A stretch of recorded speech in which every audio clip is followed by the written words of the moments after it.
Spoken ఇంగ్లీష్కి సంబంధించినటువంటి మరొక ఆసక్తికరమైనటువంటి అంశాన్ని నేను మీకు పరిచయం చేయబోతున్నాను. దయచేసి మీరు ఈ వీడియోని మొట్టమొదటి నుంచి చివరి వరకు చూడాలి, లేకుంటే మీకు అది కొంచెం కన్ఫ్యూషన్గా ఉండే అవకాశాలు ఎక్కువగా ఉంటాయి. కాబట్టి ఇది మనం స్పోకెన్ ఇంగ్లీష్లో చాలా తరచుగా వాడుతూ ఉంటాము. మనం తెలుగు మాట్లాడేటప్పుడు చాలా సందర్భాల్లో దీన్ని వాడతాము, కానీ దీన్ని ఇంగ్లీష్లో ఎలా చెప్పాలో మీకు సులభంగా అర్థమయ్యే రీతిలో నేను దానికి వివరణ ఇస్తాను. దయచేసి మీరు ఈ వీడియోని మొట్టమొదటి నుంచి చివరి వరకు తప్పకుండా చూడండి. మీరు మొట్టమొదటిసారిగా మా ఛానల్ని వీక్షిస్తూ ఉన్నట్లయితే దయచేసి మా ఛానల్ని సబ్స్క్రైబ్ చేయండి, లైక్ చేయండి, షేర్ చేయండి. ఈ వీడియోస్ అన్నిటి చూసి మీరు చక్కగా మీ యొక్క ఇంగ్లీష్ని ఇంప్రూవ్ చేసుకొని చక్కటి ఇంగ్లీష్ మాట్లాడగలరని ఆశిస్తూ ఉన్నాను. నేను ఈ స్పోకెన్ ఇంగ్లీష్కి ఇచ్చినటువంటి టైటిల్ ఏంటంటే మీకు తెలుసా అని ఇచ్చాను. ఎందుకంటే ఇప్పుడు నేను చెప్పబోయే అంశం అంతా కూడా తెలుసు అనే విషయం గురించే ఉంటుందన్నమాట. కానీ ఈ తెలుసు అనే విషయాన్ని చాలామందికి తెలుసు, కానీ ఇంగ్లీష్కి వచ్చేసరికి దాన్ని ఎలా చెప్పాలి, కొంతమంది ఎలా చెప్తారంటే నాకు తెలుసు అంటారు. అది చాలా సులభం. అంటే ఐ నో అంటాం. నీకు తెలుసు అంటే యు నో, లేదా మీకు తెలుసు అంటే యు నో అర్థం. ఒకవేళ వారికి తెలుసు దే నో అని ఇలాంటి చిన్న చిన్న వాక్యాలు చెప్తాం. అందరికీ సులభమే, అందరికీ తెలిసినటువంటి విషయమే. కానీ రెండు చిన్న వాక్యాలను కలిపినప్పుడు దాని యొక్క అర్థం వేరుగా ఉంటుంది. ఉదాహరణకు నీకు తెలుసు అని నాకు తెలుసు అని చెప్పాలంటే కొంచెం ఇబ్బంది పడే పరిస్థితి అనమాట. ఇదేంటి నీకు తెలుసు అని నాకు తెలుసు అని ఎలా చెప్తాం ఇంగ్లీష్లో అంటే చాలామంది ఏమనుకుంటారంటే you know and I know అని చెప్తారనమాట. కానీ దాని అర్థం వేరు. యు నో నీకు తెలుసు, ఐ నో నాకు తెలుసు, నీకు తెలుసు మరియు నాకు తెలుసు అని వస్తుంది. కానీ మనం చెప్పాలనుకునేది ఏంటంటే నీకు తెలుసు అని నాకు తెలుసు, నీకు తెలుసు అని నాకు తెలియదు, నీకు తెలుసు అని నాకు తెలుసా, నీకు తెలుసు అని నాకు తెలియదా. ఇలాంటి సందర్భాల్లో వాక్యాలు చెప్పాలంటే మనం సంభాషణలో ఇతరులని ఈ విధంగా ప్రశ్నించేసేటువంటి పరిస్థితులు మనకు ఎదురైనప్పుడు మనం సులభంగా ఇలాంటి వాక్యాలు మాట్లాడితే వినేవారు చాలా ఆకర్షింపబడతారు. వీళ్ళు ఎంత చక్కగా ఇంగ్లీష్ని సులభంగా అనర్గళంగా మాట్లాడగలుగుతున్నారని వారిలో ఒక అభిప్రాయము కలుగుతుంది. అయితే మనము ఈ విషయాన్ని జాగ్రత్తగా నేర్చుకోవడానికి ప్రయత్నం చేద్దాము. చూడండి, మొట్టమొదటిగా నేను ఇచ్చినటువంటి టైటిల్ ఏంటంటే డూ యు నో, మీకు తెలుసా లేదా నీకు తెలుసా. ఇక్కడ యు అంటే నీవు లేదా మీరు అంటాం కాబట్టి అలా రాశారు, నీకు తెలుసా మీకు తెలుసా అని.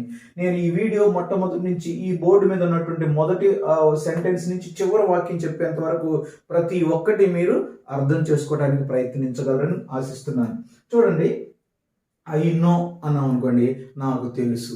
ముందు మీకు పరిచయం చేస్తున్నాను ఎట్లా అసలు ఆర్డర్ ఏంటో, దాని యొక్క క్రమం ఏంటో, దీన్ని నేర్చుకోవటం సులభంగా నేర్చుకోవటం ఎలాగో నేను ఒక క్రమంలో మీకు వివరిస్తాను. దయచేసి ఫాలో అవ్వండి. ఇక్కడ ఐ నో అంటే నాకు తెలుసు, ఓకే. ఐ డోంట్ నో అంటే నాకు తెలియదు. మీరు బాగా గుర్తుంచుకోండి, ఇక్కడ డోంట్ అనేది ఎందుకు వచ్చిందంటే సెంటెన్స్ని నెగిటివ్ సెంటెన్స్లోకి మార్చాలంటే, అంటే పాజిటివ్ సెంటెన్స్ని నెగిటివ్లోకి మార్చినప్పుడు డోంట్ అనేది ఇక్కడ ఉపయోగించాము. ఇక్కడ డోంట్ ఎందుకు వచ్చింది అంటే అసలు డూ ఫామ్ అనేది ఎందుకు వచ్చిందంటే ఇక్కడ వర్బ్, మెయిన్ వర్బ్ ఉంది, ఇందులో హెల్పింగ్ వర్బ్ లేదు కాబట్టి అప్పుడు డూ ఫామ్స్ని మనము తెచ్చుకుంటాం అనమాట. అంటే ఒక సెంటెన్స్ని, పాజిటివ్ సెంటెన్స్ని నెగిటివ్గా మార్చేటప్పుడు అందులో హెల్పింగ్ వర్బ్స్ లేకపోతే డూ ఫామ్స్ని తెచ్చుకుంటాం. ఆ డూ ఫామ్స్ ఏంటంటే డూ, డస్ అనేటువంటి ఏమో ప్రెసెంట్ టెన్స్లో తెచ్చుకుంటాము, డిడ్ అనేది పాస్ట్ టెన్స్లో ఉపయోగిస్తాం అనమాట. ఇక్కడ డూ అనేది ఉపయోగించాము. ఒక డస్ ఎప్పుడు ఉపయోగిస్తామంటే ఇక్కడ సబ్జెక్ట్ హీ కానీ షీ కానీ ఇట్ కానీ వచ్చినప్పుడే డస్ అనేది ఉపయోగిస్తాము. మిగతా పర్సన్స్ అన్నిటికి కూడా డూ ఉపయోగిస్తాము. ఇక్కడ ఐ డోంట్ నో, ఒకవేళ హీ అనుకోండి హీ డజంట్ నో, ఒకవేళ షీ అనుకోండి షీ డజంట్ నో అని చెప్తాం అనమాట. ఇక్కడ పర్సన్ బట్టి డోంట్ నో, నాకు తెలియదు. ఓకే, అర్థమైంది కదా.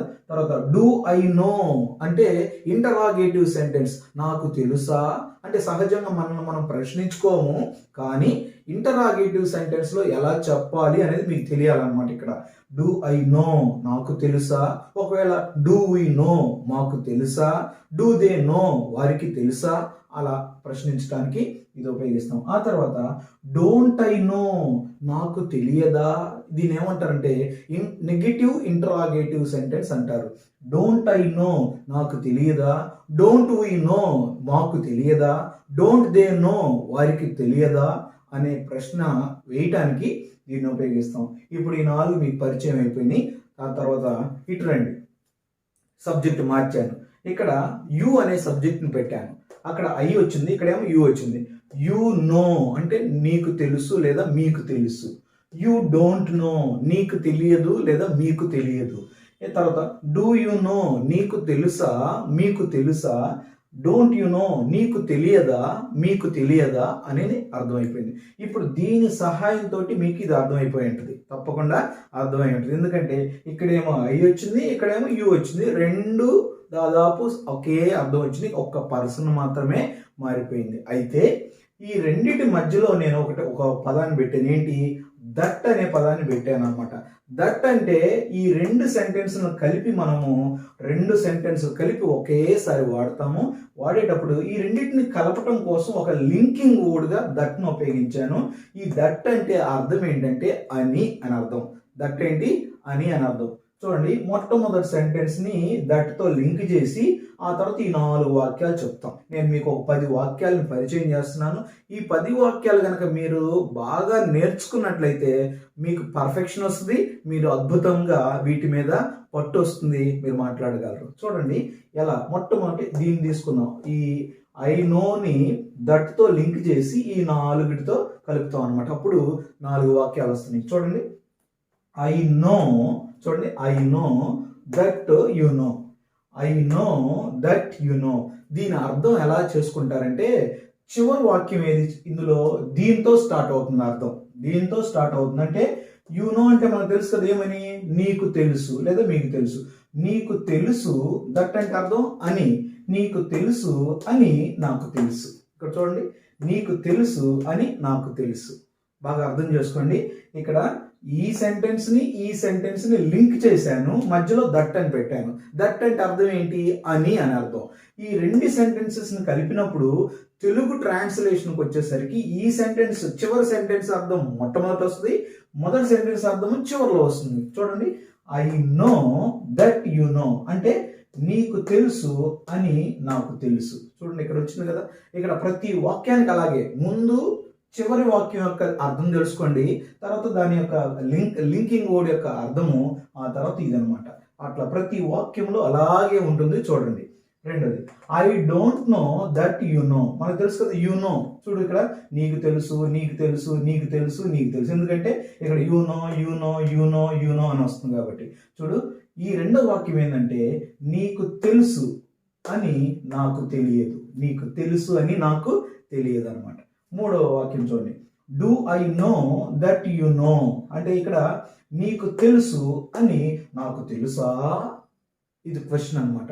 నీకు తెలుసు అని నాకు తెలుసా అంటే కొంతమందికి మనం చెప్పేటప్పుడు ఈ విషయం నాకు తెలుసులే అంటారు. మనం చెప్తూ ఉంటే ఈ విషయం నాకు తెలుసులే అంటారు అనమాట. అప్పుడు మనం ఏం చెప్పాలంటే do I know that you know, నీకు తెలుసు అని నాకు తెలుసా అనేది మనం ప్రశ్నిస్తాం అనమాట.